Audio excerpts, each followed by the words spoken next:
चल अहाँ सबके दुर्गा पूजा के ढेर सारा शुभकामना। चलू आब रेसिपी पर अबै छी। तऽ हम आइ रसगुल्ला बनबै छी। तऽ घर में हलवाई जकाँ रसगुल्ला बना के तैयार करब। अहाँ सब चाही तऽ गाय के दूध लऽ लेब या भैंस के दूध महींस के दूध लऽ लेब। हम तऽ पैकेट वाला गाय के दूध लेलहुँ हँ 1 लीटर। आब देखियो एक बेर उधियाए तक एकरा गरम कऽ लेलहुँ। उधिया गेलै गैस बंद कऽ देलिए। एमहर नेबो के 2टा नेबो के निचोड़ के रस लऽ लेलहुँ हँ। ओहिमे कनी पानी मिक्स कऽ देलिए। मिक्स कऽ के आब ओहिमे पानी डाल गैस इमहर बंद अछि ठीक छै। नेबो के रस कनी कनी के डाल के जाबे तक फटलैया देखियो छेना आर पानी अलग भऽ गेल। आब एकरा हम छानि लै छी। तऽ एहिपर जाली वाला थारी दऽ देलिए सूती कपड़ा दऽ देलिए सफेद वाला।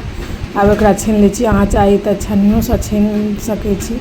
आब एकरा नींबू जे देने छलै तकर खट्टापन हटबै ला कनी पानी से धो दै छी। ओहिमे नॉर्मल पानी से धो के आ छेना के निचोड़ लै छी।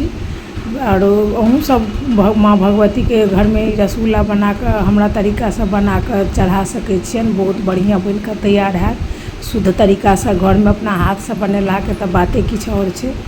आब चलू छेना के मसलि लै छी बढ़िया से।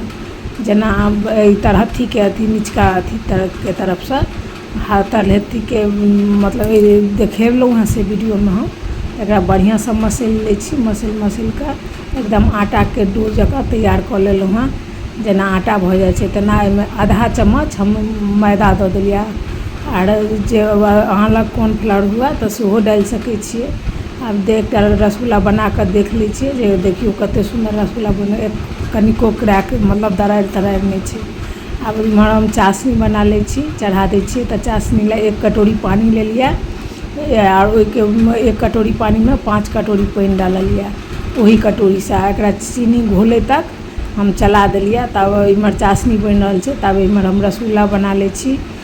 एक जगह गोली बना के हमरा 15 पीस रसगुल्ला के अथी गोली बनल है। देखिए एक एक रसगुल्ला बना लै छी। कते सुंदर बन के तैयार भेलै।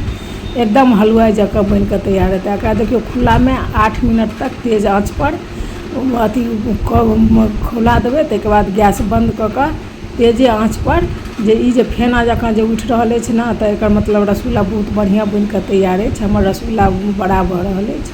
तऽ देखियो रसगुल्ला कते बड़का हम केहन स्क्रीन साइज के बनेने छलिए कतेटा बन के तैयार भेलै। फेर से झाँपि के गैस आस्ते कऽ के हम पका लेलिए 5 से 7 मिनट। ई 3-4 बेर एना के करबै। एक बेर झाँपि के एक बेर उघारि के। देखियो एकटा रसगुल्ला निकालि के हम देखलहुँ हँ कते सुंदर सॉफ्ट बन के तैयार छै। अहूँ सब जरूर से बनाएब और खुदो खाइ ला भगवतियों के भोग लगबै ला जे ला अहाँ के जरूरत हुए। आर देखियो रसगुल्ला बन के तैयार अछि। अहाँ सब वीडियो के यदि हमर कनिको वीडियो पसंद आवे तऽ लाइक सब्सक्राइब जरूर सब करब। अहाँ सब लाइक सब्सक्राइब करला से हमरा मोटिवेशन बढ़ैया।